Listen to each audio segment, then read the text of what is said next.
fabled heat, where magic meets desire. Subscribe to ignite the fantasy. The scent of ash and pine clung to me, a constant reminder of my unusual upbringing. I am Aryan and I am princess, though I never knew a castle or a court. My cradle was a nest of stolen furs and gold, warmed by the breath of Viridian, the dragon who claimed me and my brother-in-arms Gareth as her own. Gareth, strong and silent, a shield made of muscle and loyalty. Viridian had found us abandoned as babes, left to the wolves at the forest's edge. Perhaps it was pity, perhaps a whim of her ancient heart, but she brought us back to her mountain lair.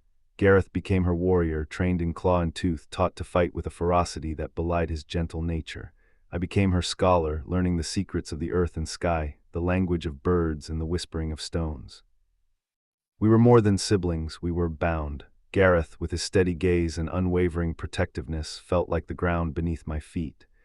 Viridian, with her ancient wisdom and simmering power, felt like the very sky above me. Our lives, though isolated, were not without beauty. We hunted in the sun-dappled forests, Gareth with his practiced aim, me with my knowledge of the land.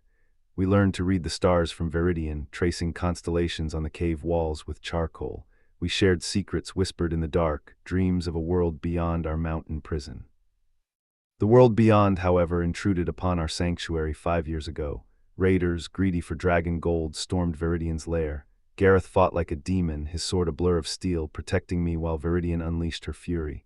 We repelled the attack, but not without cost. Viridian was wounded, a deep gash across her flank that festered with dark magic.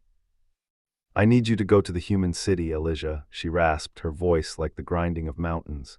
"Find a healer, find someone who can mend this wound." Elijah, the city of my birth, a place I knew only in Viridian stories. A place of kings and queens, of shimmering silks and treacherous whispers, a place I was meant to rule. The thought sent a shiver down my spine. Gareth, ever the pragmatist, simply nodded. "We will go, mother." He called Viridian mother, though their bond was forged of respect and duty, not blood. The journey was arduous. We traveled by night, avoiding the prying eyes of villagers and the watchful gaze of patrolling knights. Gareth moved with the stealth of a shadow, his senses honed by years of training. I, armed with Viridian's knowledge of hidden paths and ancient lore, guided us through the treacherous terrain. We arrived in Elijah disguised as mercenaries, our rough clothes and weathered faces a stark contrast to the city's opulent splendor. The air thrummed with magic, a subtle energy that both fascinated and unnerved me. We found a healer, a woman named Lyra with eyes as green as the forest and hands that hummed with power. She examined Viridian's wound through a scrying pool and her face paled. "Dark magic," she confirmed. "Powerful, I can help, but I will need rare ingredients and access to the royal gardens." The royal gardens, the heart of Elijah's magical defenses, a place teeming with enchanted plants and watchful guardians.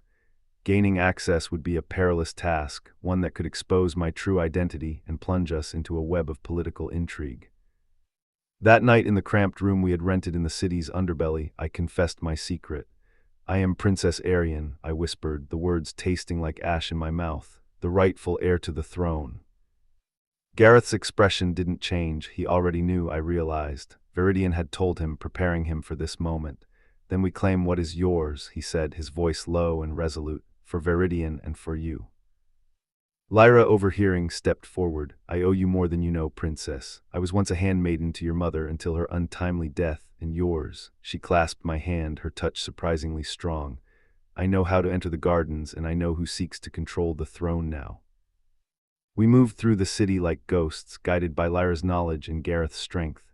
We slipped past guards and evaded patrols, our movements precise and coordinated. The royal gardens were a symphony of color and scent, a paradise guarded by creatures of myth and legend. We found the ingredients Lyra needed, but as we turned to leave, we were confronted by a figure cloaked in shadows. Lord Valerius, the king's advisor, the man who had usurped my throne. His eyes glinted with malice as he recognized me. "Princess Aryan," he hissed, "returned from the dead. How inconvenient."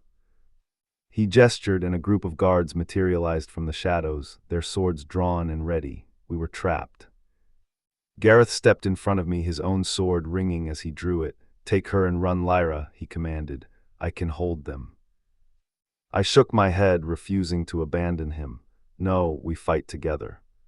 That is the spirit I needed from my princess, Valerius laughed, but I will admit my true target isn't you, it's her. He gestured to a cage wheeled from the back containing a large black dragon. Viridian, I shouted, how could they have captured her? It was remarkably easy, princess. You have a soft spot for that beast, and we took full advantage. Valerius smiled darkly. Now, surrender, or I'll have my men torture the beast until it begs for death. I couldn't let Viridian die, but the thought of surrendering, of letting Valerius win, it was a bitter pill to swallow. Gareth stood by my side, a silent promise of loyalty and protection. I will surrender, I said, my voice trembling, but you must promise to release Viridian unharmed. Valerius smirked, a very wise decision, princess. I can't help but wonder how long this devotion will last. He gestured to his men, and they moved forward to seize me. Suddenly Lyra stepped forward, her eyes blazing with an unexpected power. She raised her hands, and the very air around us shimmered. You will not touch her, she cried. I am Lyra, daughter of the forest keepers, and I will not allow you to defile this land.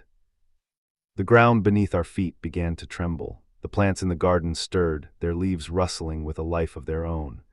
The enchanted creatures that guarded the gardens turned against Valerius's men, their eyes filled with fury. A battle erupted, a chaotic dance of steel and magic. Gareth fought with the ferocity of a cornered wolf, his sword a whirlwind of death. Lyra unleashed spells of blinding light and thorny vines, turning the gardens into a deadly maze. I, with Viridian's knowledge of the land, found hidden pathways and ancient wards, disrupting Valerius's defenses. But Valerius was a powerful sorcerer. He unleashed a torrent of dark energy, forcing Lyra to her knees.